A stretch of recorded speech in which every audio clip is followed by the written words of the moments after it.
So hello everyone, welcome back to the today's Hindu analysis. तो आज की इस वीडियो में हम कोशिश करेंगे आज के सारे इंपॉर्टेंट आर्टिकल्स और एडिटोरियल जो कि एग्जाम पॉइंट ऑफ व्यू से इंपॉर्टेंट है उन्हें कवर करने की।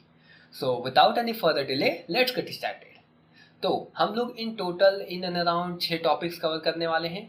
और पहला टॉपिक जो हम लोगों ने पिकअप किया है वो है बेसिकली पेज 8 से, और ये है फाइनेंस कमीशन से रिलेटेड। तो इसमें बताया जाता है कि हमारे 16th फाइनेंस कमीशन की स्टैब्लिशमेंट का टाइम आ चुका है। 15th जो कि 2017 में स्टैब्लिश की गई थी उसका रिकमेंडेशन अब एंड करने की बारी है। बट इस बार इस ईयर मतलब इस बार के जो टाइम फ्रेम थे उसमें काफ़ी सारे चेंजेस देखने के लिए मिले थे, क्योंकि इस साल कई चीज़ें ऐसी थी जो बिल्कुल न्यू थी इंडिया के लिए, जैसे कि कोविड पैंडमिक। कई सारे जियोपॉलिटिकल चैलेंजेस देखने के लिए मिले, जैसे कि climatic change and so on. Climatic change से रिलेटेड हम लोग एक आर्टिकल में पढ़ने वाले हैं कि किस तरह क्लाइमेटिक चेंज काफ़ी प्रॉब्लमेटिक हमारे वर्ल्ड के लिए हो चुका है। और आखिरी है हमारा कंबाइंड गवर्नमेंट डेब्ट टू जीडीपी रेशियो, जो कि 90% है एट द एंड ऑफ 2021। अब इसकी बैकग्राउंड को समझने की कोशिश करें तो हमारे 14th जो फाइनेंशियल कमीशन में बताया गया था कि स्टेट के शेयर को बढ़ाना है, जो कि 42% बाद में उसके रिवाइज करके 41 कर दी गई थी, जो कि पहले रिड्यूस कर दी गई थी 28% तक। सेकेंडली अब काफ़ी कम चांस है कि अब इसे वापस बढ़ाया जाएगा। इसके बाद बताया गया है कि स्टेट की जो सेंट्रल जीटीआर है वो अराउंड 31% थी हमारी 2021 में, जो कि 35% देखी गई थी हमारी 2015 से 16 में। अब आखिर ये कम क्यों हो गई थी? बिकॉज ऑफ द सरचार्जेस और सेस जो कि सेंट्रल लगाती है। अब सरचार्जेस और सेस हम समझने की कोशिश करते हैं। सरचार्जेस बेसिकली किसी टैक्स के ऊपर एडिशनल टैक्स को हम लोग सरचार्जेस, फॉर एग्जाम्पल कोई पर्सन के ऊपर कोई अमाउंट ऑफ टैक्स लग रही है, बट उसके अलावा भी अगर उसके ऊपर कोई एडिशनल टैक्स लगती है तो उसे बोलते हैं हम लोग सरचार्जेस, यानी कि टैक्स के ऊपर टैक्स। और सेस का मतलब हुआ tax for a specific region, यानी कि अगर किसी पर्पस की वजह से टैक्स लिया जा रहा है, फॉर एग्जाम्पल सफाई के नाम पर, किसी एजुकेशन के नाम पर, और वो सारे फंड को उसी डोमेन में यूज किया जाएगा तो उसे कहते हैं सेस। ये दोनों सेंटर के पास जाती है और इसमें स्टेट को शेयर नहीं मिलता, इसी कारण से ऐसा डिक्लाइन देखने के लिए मिला था। अब डिविजिबल पूल के बारे में समझ लें तो हमें पता है फाइनेंशियल कमीशन के रिकमेंडेशन के अनुसार फंड हॉरिजॉन्टली भी डिवाइड होती है और वर्टिकली भी डिवाइड होती है। अगर वर्टिकली का एग्जांपल समझे तो वर्टिकली इन द सेंस हमारे सेंट्रल गवर्नमेंट और स्टेट गवर्नमेंट के बीच फंड्स डिवाइड की जाती है, और हॉरिजॉन्टली में हमारे स्टेट्स के बीच डिवाइड की जाती है। और इसके कई सारे फैक्टर्स देखे जाते हैं बीच में डिवाइड करने से पहले। ऐसा नहीं है कि सभी स्टेट, फॉर एग्जांपल 28-29 स्टेट है, सभी को इक्वल अमाउंट ऑफ मनी दिए जाते हैं। अब इसे डिटरमाइन के लिए काफ़ी सारे फैक्टर्स हैं, फॉर एग्जांपल पॉपुलेशन, वहाँ की per capita income, area intensive, ये सभी चीज़ों को देखकर मद्देनजर रखने के बाद ही फंड को डिवाइड किया जाता है। और इस डिवीजन में सबसे मेजर रोल प्ले करता है हमारा पर कैपिटा इनकम, जिसकी वेटेज ऑलमोस्ट 45% है। इसके बाद बोला जाता है कि लो इनकम स्टेट्स को ज़्यादा फंड दी जाती है ताकि उन्हें उठाया जा सके। इसके बाद कुछ रिकमेंडेशन की बात की गई है, जैसे कि हमने पहले ही डिस्क्राइब किया, हमारे डेब्ट टू जीडीपी रेशियो काफ़ी हाइक पर है, वो अराउंड 90% पे है। अब ये दोनों स्टेट और सेंट्रल गवर्नमेंट के कॉम्बिनेशन की वजह से है। स्टेट गवर्नमेंट अमाउंटेड है ऑलमोस्ट 60%, लेकिन हमारे FRBM के नॉर्म्स के अनुसार ये 40% होनी चाहिए बस, लेकिन ये हाइक पर है। सिमिलरली हमारे स्टेट 31% पे है, जो कि रिकमेंडेड थे हमारे 20% के आसपास होनी चाहिए। इसके बाद फिजिकल डिफिसिट की भी बात की गई है, जो कि काफ़ी हाई है, 9.2% फॉर स्टेट्स और सेंटर, और स्टेट्स के लिए 4.1%। अब इसके कारण 2018 के अमेंडमेंट को री एग्जामिन करने की बात की जा रही है इसमें। और फाइनली फाइनेंस कमीशन के बारे में कुछ समझ लेते हैं, कुछ फैक्ट जान लेते हैं आखिर ये है क्या। फाइनेंस कमीशन बेसिकली एक आर्टिकल के अंडर बनाई गई थी, एक कमीशन है जो कि आर्टिकल 280 के अंदर बनाई गई थी, और ये 5 साल की सर्विंग पीरियड सर्व करती है। उसके बाद न्यू फाइनेंस कमीशन आती है, जैसे कि इस बार 16th आने वाली है। अब इनका मेजर काम क्या होता है? इनका मेजर काम होता है फाइनेंशियल रिसोर्सेज को डिस्ट्रीब्यूट करना between the centre and the state government. जैसे कि हम लोगों ने बात किया था, वर्टिकल और हॉरिजॉन्टल डिवोल्यूशन की जाती है।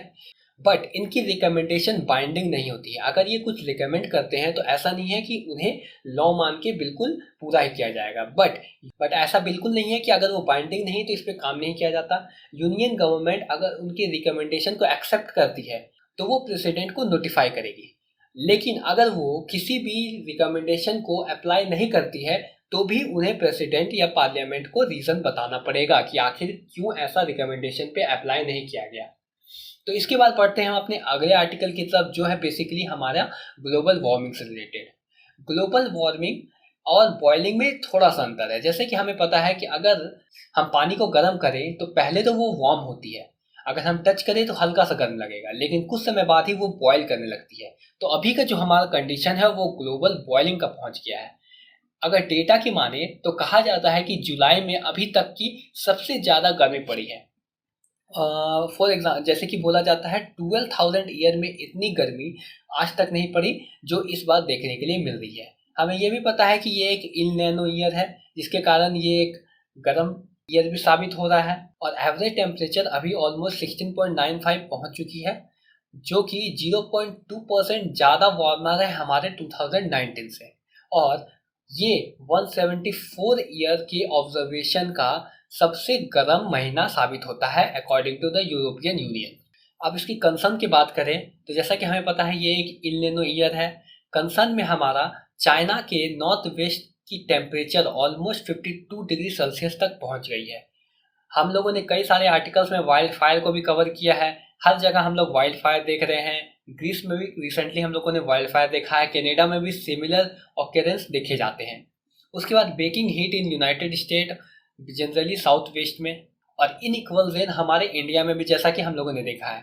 ऐसा इसलिए है क्योंकि जनरली हीट या फिर वार्म एयर जो है वो हमारी ज़्यादा मॉइस्चर कैपेसिटी या फिर होल्ड करती है, जिसके कारण हमारा इनइक्वल रेन देखने के लिए मिल रहा है, जिसकी वजह से हमारे हिमाचल में फ्लड भी देखी गई थी।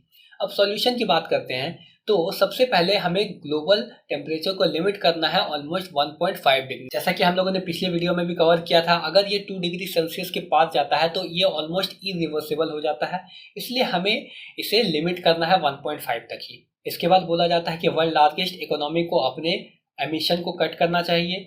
अब जैसा कि इंडिया भी थर्ड लार्जेस्ट इकोनॉमी बन चुकी है, इसलिए इंडिया को भी रिकमेंड किया जाता है कि वो भी हमारा एमिशन कट करे।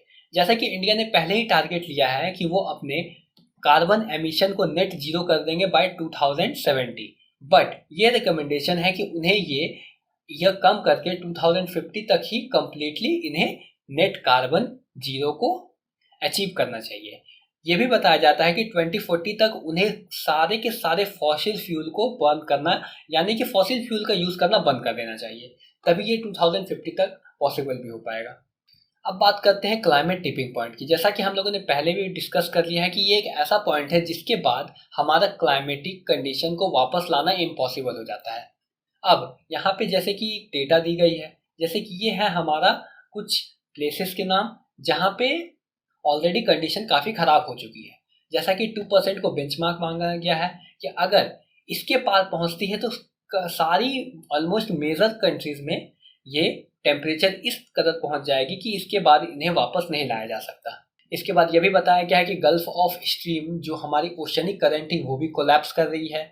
हमें पता है कि जनरली ट्रॉपिकल रीजन में काफ़ी ज़्यादा हीट आती है, उसके बाद ये डिस्ट्रीब्यूट हो जाती है थ्रू विंड या फिर ओशनिक करंट। बट अगर इस तरह से ओशनिक करंट भी हैम्पर करने लगी ड्यू टू ग्लोबल वार्मिंग, जिसकी वजह से हमारे प्रेशर बेल्ट हैम्पर होंगे, इसके कारण जेट स्ट्रीम हैम्पर होगी, यानी कि पूरी की पूरी वर्ल्ड एक बहुत ही कॉम्प्लिकेटेड सिचुएशन में आ जाएगी। इसलिए हमारे क्लाइमेटिक कंडीशन को बचाना काफ़ी इंपॉर्टेंट है। तो इसके बाद हम लोग बढ़ते हैं अपने अगले आर्टिकल की तरफ, जो है बेसिकली इंडिया और जापान के रिलेशनशिप से रिलेटेड। और इसमें एक मीटिंग की बात की गई है जो कि रिसेंटली हुई है बिटवीन द फॉरेन मिनिस्टर्स, जो रिसेंट विजिट पे थे हमारे इंडिया के, और इसमें बेसिकली पीस टाइम कोऑपरेशन के ऊपर बात की गई है। अब समझते हैं इंडिया और जापान की रिलेशन स्टार्ट कहाँ से हुई। बेसिकली ये एक पीस ट्रीटी साइन करने से स्टार्ट हुई थी, जब जो कि 1952 में की गई थी ऑन द 28 ऑफ अप्रैल। उसके बाद 2005 में एक global partnership between Japan and India establish की गई थी। अब 2005 के बाद 2014 में भी एक special strategic and global partner पे इंडिया ने जापान के साथ था, और आखिर में दोनों ने एक free and open Indo Pacific region पे कमिटमेंट ली। इसके बाद 2008 अक्टूबर में एक joint declaration on security cooperation sign हुई थी इंडिया और जापान के बीच। इसके बाद काफ़ी सारे मिलिट्री एक्सरसाइजेज इन दोनों ने साथ में किए हैं। जापान वापस से पार्टिसिपेट करता है मालाबार एक्सरसाइज में भी, जो कि जनरली इंडिया और यूएसए के बीच था, बट जापान ने उसे ज्वाइन किया। और इंडिया और जापान हमारे क्वाड के भी साथ में है, जो कि बेसिकली एक ग्रुपिंग है हमारा यूएसए, ऑस्ट्रेलिया, हमारा जापान और इंडिया के बीच का। अब इसके रिलेशन स्ट्रॉन्ग कैसे हुई? जैसे कि इंडिया ने जापान ने इंडिया को काफ़ी सारे लोन भी दिए हैं इन द फॉर्म ऑफ येन, जो कि उनकी करेंसी है। तो अब ट्रेडिंग पार्टनर की बात की जाए तो इंडिया जापान के लिए 18th लार्जेस्ट ट्रेडिंग पार्टनर है और जापान हमारे लिए 13th लार्जेस्ट ट्रेडिंग पार्टनर है एज पर 2021। यहाँ तक कि डायरेक्ट इन्वेस्टमेंट भी जापान से काफ़ी आते हैं। Japan is in the position of 5th largest investor in India. अब इसके बाद मीटिंग में 5 ट्रिलियन येन टारगेट की बात की गई है, जो कि जापानीज इन्वेस्टमेंट इंडिया में आने वाली है बिटवीन 2022 से 27। और साथ में ही इंडिया और जापान मिलकर कुछ कुछ कंट्रीज जैसे कि इंडो पैसिफिक कंट्रीज जैसे कि क्या था, श्रीलंका एंड बांग्लादेश को सपोर्ट करेंगे उनके कुछ कुछ प्रोजेक्ट में। तो बेसिकली जापान और इंडिया का एक कोलैबोरेटिव प्रोजेक्ट होने वाला है। तो इस तरह हम लोगों ने इस आर्टिकल को पेंड कर दिया और बढ़ते हैं अपने अगले आर्टिकल की तरफ, जो बेसिकली है हमारे चिप मैन्युफैक्चरिंग से रिलेटेड। सेमीकंडक्टर हमें पता है काफ़ी यूजफुल है। हमारे सारे के सारे मेजर आइटम्स जैसे कि हमारे फ़ोन, चिप्स, कंप्यूटर यान, यहाँ तक कि चंद्रयान 3 भी सभी के सभी बेस्ड हैं हमारे सेमीकंडक्टर पे।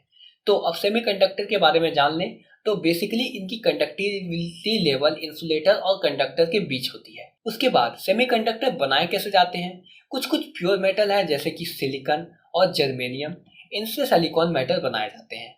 और कुछ कंपाउंड्स भी हैं जैसे कि gallium arsenide and cadmium selenide, इनसे भी हमारा सेमीकंडक्टर बन सकता है। अब सेमीकंडक्टर की यूजेस की हम लोगों ने बात कर ली, फोन्स एंड एयरक्राफ्ट। इसके बाद हमारा वर्ल्ड काफ़ी शॉर्टेज देख रहा है in the formation of chip. अब इसका रीज़न क्या है? सबसे पहला रीज़न है हाई डिमांड। जैसा कि हमें पता है कोविड के दौरान एक मोबाइल फ़ोन्स या फिर टेक्नोलॉजी की डिमांड काफ़ी तेज़ी से बढ़ गई, जो एक बार में पूरी नहीं की गई। इन सब की वजह से डिमांड काफ़ी तेज़ी से बढ़ गई है हमारी सेमीकंडक्टर की। उसके बाद सप्लाई चेन को भी कॉन्स्टेंट कर दिया गया। हमें पता है कि सेमीकंडक्टर जिनसे बनाई जाती है, for example gallium and germanium, वो मेजरली आती है चाइना से। और चाइना ने रिसेंटली अनाउंस किया है कि वो गैलियम और जर्मेनियम के एक्सपोर्ट पर रोक लगाएंगे, तो जिसकी वजह से सप्लाई चेन भी काफ़ी प्रॉब्लमेटिक हो गई है। तो इसी को ध्यान में रखते हुए इंडिया ने एक सेमीकॉन इंडिया प्रोग्राम स्टार्ट किया है। बेसिकली इंडिया चाहता है इंडिया को एज ए सेमीकंडक्टर हब बनाना। तो ये बेसिकली लॉन्च हुआ था 2021 में। इसकी टोटल वर्थ जो कि इन्वेस्ट की गई थी या फिर लगाई गई थी वो थी 76,000 करोड़। और इस प्रोजेक्ट का एम था डेवलपमेंट एंड मैन्युफैक्चरिंग ऑफ हमारा सेमीकंडक्टर। अब आखिर में बात करते हैं हमारे इंडिया की सेमीकंडक्टर मिशन के बारे में, जो कि एक बेस सेटअप की गई थी इंडिपेंडेंट बिजनेस डिवीजन के द्वारा with in digital India corporation. इसकी रिस्पॉन्सिबिलिटी क्या थी? बेसिकली ये एक इकोसिस्टम बनाना चाहते थे सेमीकंडक्टर से रिलेटेड, जो कि मैन्युफैक्चरिंग एंड पैकिंग करने वाली थी हमारे सेमीकंडक्टर की। अब इसकी एक एडवाइजरी बोर्ड भी थी जिसमें कुछ कुछ ग्लोबल एक्सपर्ट्स भी शामिल थे, जो कि हेल्प कर रहे थे इन प्रोजेक्ट को काफ़ी तेज़ी से बढ़ाने में। और आखिर में बताया जाता है कि ये एज ए नोडल एजेंसी काम कर रही है अंडर सेमीकॉन इंडिया प्रोग्राम। सो इस तरह हम लोगों ने आज के सारे आर्टिकल्स को कवर कर लिया है। I hope you like this video. We will try to keep posting Hindu analysis on the daily basis. I know कि कुछ गैप हो गई थी due to the health issue, तो बट हम लोग पूरी कोशिश करेंगे आगे से हिंदू एनालिसिस को on a regular basis post करने की। तो अब हम लोग मिलते हैं कल के वीडियो में। तब तक के लिए bye bye, see you all.